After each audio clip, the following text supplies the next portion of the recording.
Hello students, জ্ঞানজ্যোতি coaching centre পক্ষ থেকে তোমাদের আরেকবার স্বাগত জানাই। আমি রাজীব স্যার এবং আজকে আমরা আলোচনা করব সিবিপি বিইউ ইউনিভার্সিটির আন্ডারে তোমরা যারা ফোর্থ সেমিস্টারের জন্য পলিটিক্যাল সায়েন্স নিয়ে পড়াশোনা করছো তাদের আছে মেজর পেপার 6-এর যে টপিকটা রয়েছে আমাদের কাছে সেটা হলো জনপ্রশাসনের পরিবর্তন এবং বিকাশ। ঠিক আছে, তো জনপ্রশাসনের কী করে ধীরে ধীরে পরিবর্তন হয় এবং বিকাশ লাভ করে, তো সেই টপিকটা নিয়ে আজকে আমরা আলোচনা করব। তো ভিডিওটি শুরু করার আগে তোমরা যারা আমাদের চ্যানেলে প্রথম এসেছো বা এখনও আমাদের চ্যানেলটিকে সাবস্ক্রাইব করনি তারা অবশ্যই চ্যানেলটিকে সাবস্ক্রাইব করো এবং পাশে থাকা বেল আইকনটিকে ক্লিক করে দিও যাতে আমাদের পরবর্তী ভিডিওর নোটিফিকেশান তোমরা খুব সহজেই পেয়ে যেতে পারো। এছাড়া তোমরা যারা অনলাইনে আমাদের সাথে যুক্ত হতে চাও এবং আমাদের থেকে কোর্স পারচেস করতে চাও তারা অবশ্যই স্ক্রিনে যে দুটো ফোন নাম্বার দেখতে পাচ্ছ এই দুটো ফোন নাম্বারে আমাদের সাথে সরাসরি যোগাযোগ করে নিতে পারবে। ঠিক আছে, এই দুটো নাম্বারে আমাদের সাথে সরাসরি যোগাযোগ করে নিতে পারবে। অনলাইনে যে সমস্ত সুযোগ সুবিধাগুলো আমরা তোমাদের জন্য রেখেছি তোমরা এখানে পেয়ে যাবে live classes, recorded classes, high quality notes এবং 100% কমন সাজেশন।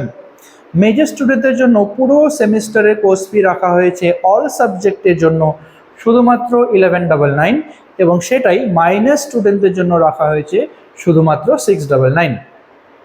এছাড়া গুগল প্লে স্টোরে আমাদের একটা অ্যাপ্লিকেশন রয়েছে যেই অ্যাপ্লিকেশনটার নাম হলো পিস্টিকল এডুকেশন। তো এই অ্যাপ্লিকেশনে ডাউনলোড করেও তোমরা আমাদের সাথে যুক্ত হতে পারবে এবং অ্যাপ্লিকেশনে থাকা যে বিভিন্ন কোর্সগুলো সেই কোর্সগুলোর অ্যাক্সেস গ্রহণ করতে পারবে। তো চলো এবার মেইন টপিকে আসা যাক। আচ্ছা, নেক্সট এই জনপ্রশাসনের বিবর্তন এবং বিকাশ। তো প্রথম পর্যায়ে এখানে বলা হয়েছে যে রাজনীতি, প্রশাসন, দ্বৈতবাদ। তো জনপ্রশাসনের বিবর্তন যে প্রথম যেটা আমরা পর্যায়টা পড়বো সেটা হলো রাজনীতি, প্রশাসনের দ্বৈতবাদ। দেখো এই পর্যায়ে জনপ্রশাসনকে রাজনীতি থেকে আলাদা করার চেষ্টা করা হয়। ঠিক আছে, রাজনীতি থেকে কিন্তু জনপ্রশাসনকে আলাদা করার চেষ্টা করা হয়। একে পলিটিক্স অ্যাডমিনিস্ট্রেশন ডাইকোটমি বলা হয়ে থাকে। এখানে কি হয়, জনপ্রশাসনকে রাজনীতি থেকে কিন্তু আলাদা করার চেষ্টা করা হয়। তো এখানকার যে মূল বক্তব্যটা রয়েছে যেটা রাজনীতি নীতি নির্ধারণ করবে আর প্রশাসন সেই নীতি নিরপেক্ষভাবে কার্যকর করবে। ঠিক আছে, এখানে যে মূল বক্তব্যটা বলা হয়েছে যে রাজনীতির দ্বারা নীতি নির্ধারণ করা হবে এবং প্রশাসন সেই নীতিকে নিরপেক্ষভাবে সেই নীতিকে পালন করবে বা সেই নীতির কাজগুলো করবে। 1926 সালে এল.ডি. হোয়াইটের introduction to the study of politics public administration এই গ্রন্থটি প্রকাশিত হয় যা ছিল এই বিষয়ের প্রথম পাঠ্য বই। ঠিক আছে, জনপ্রশাসন যে বিষয় এই বিষয়ের প্রথম পাঠ্য বই তিনি এখানে পাবলিশ করে, introduction to the study of public administration. এটা হলো প্রথম পর্যায়ে। দ্বিতীয় পর্যায়ে বলা হয়েছে প্রশাসনের নীতিসমূহ। এখানে কি কি নীতি আছে এই প্রশাসনের দেখে নাও।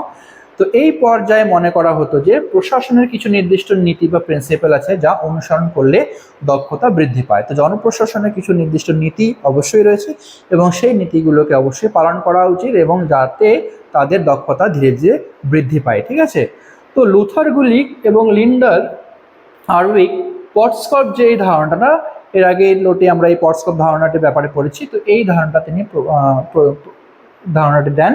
তো হেনরি ফাওয়েল এবং মেরি পার্কার ফলেট এই সময় গুরুত্বপূর্ণ অবদান রাখেন। ঠিক আছে, এই সময়টি তারা কিন্তু খুবই গুরুত্বপূর্ণ অবদান রাখেন এই জনপ্রশাসন সম্পর্কে।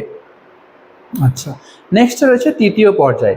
তৃতীয় পর্যায়ে এখানে বলা হয়েছে কি এই সময়ে আগের নীতিগুলিকে তীব্র সমালোচনার মুখে পড়তে হয়। ঠিক আছে, এর আগে যেই সমস্ত নীতিগুলো গ্রহণ করা হয়েছিল জনপ্রশাসনের ক্ষেত্রে এই তৃতীয় পর্যায়ে কিন্তু সেগুলোকে সমালোচনার মুখে পড়তে হয়।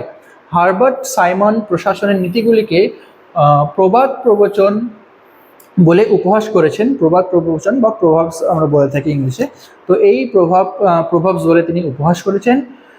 সিভিয়ার বার্নার্ড এবং হার্বার্ট সাইমন মানুষের আচরণগত দিক এবং সিদ্ধান্ত গ্রহণ প্রক্রিয়ার উপর গুরুত্ব দেন। তো আচরণগত যতগুলো দিক রয়েছে এবং সিদ্ধান্ত গ্রহণের ক্ষেত্রে যতগুলো দিক বা বৈশিষ্ট্য রয়েছে এই বৈশিষ্ট্যের উপরে কিন্তু তিনি গুরুত্ব দেন।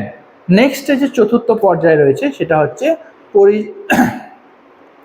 পরিচিতির সংকট। এই পর্যায়ে জনপ্রশাসন তার স্বতন্ত্র অস্তিত্ব নিয়ে সংকটে পড়েন, যে তার স্বতন্ত্র যে অস্তিত্ব ছিল জনপ্রশাসনের, এই বৈশিষ্ট্য নিয়ে কিন্তু তাকে যে জনপ্রশাসনকে কিন্তু সংকটে পড়তে হয়। ঠিক আছে, অনেক রাষ্ট্রবিজ্ঞানী মনে করেন যে জনপ্রশাসন রাজনীতির বিজ্ঞানেরই অংশ। ঠিক আছে, রাজনীতির যে বিজ্ঞান, এই রাজনীতির বিজ্ঞানেরই অংশ হলো জনপ্রশাসন। আবার অনেকে একে ব্যবস্থাপনা শাস্ত্রের অংশ হিসেবে দেখেন, শুধুমাত্র ব্যবস্থাপনা বা ম্যানেজমেন্টের অংশ হিসেবে জনপ্রশাসনকে অনেকে দেখেন। এই সময়েই তুলনামূলক জনপ্রশাসন বা কম্পারেটিভ পাবলিক যে অ্যাডমিনিস্ট্রেশন, এই ধারণাটির উদ্ভব ঘটে। ঠিক আছে, অনেকে এই রাজনীতির সঙ্গে তাকে তুলনা করে, অনেকে এটা সাধারণ মানুষের স্বার্থের সঙ্গে কিন্তু তুলনা করেছিলেন। আচ্ছা, লাস্টে যে রয়েছে আমাদের কাছে পঞ্চম পর্যায়, এখানে বলা হয়েছে নতুন জনপ্রশাসন, যেটা হলো 1917 সাল থেকে প্রথম এটাকে ধরা হয় এবং বর্তমান সময় পর্যন্ত।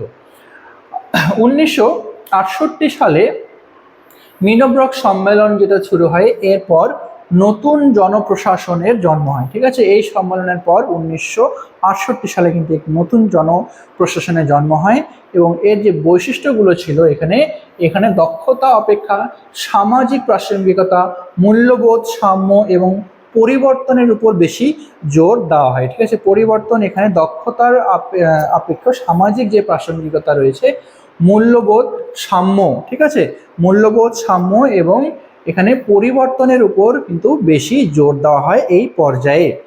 পরবর্তীকালে 1980-এর দশকে নিউ পাবলিক ম্যানেজমেন্ট এবং বর্তমানে গুড গভর্নেন্স বা সুশাসনের ধারণা জনপ্রশাসনের আধুনিক রূপ নিয়েছে। এখন যে গুড গভর্নেন্স আমরা জেনে থাকি, সেটা কিন্তু প্রশাসনেরই একটি দিক। ঠিক আছে, তো সেই জনপ্রশাসন এখন কিন্তু আধুনিক রূপ ধারণ নিয়েছে, সেটা হচ্ছে গুড গভর্নেন্স বা নিউ পাবলিক ম্যানেজমেন্ট হিসেবে।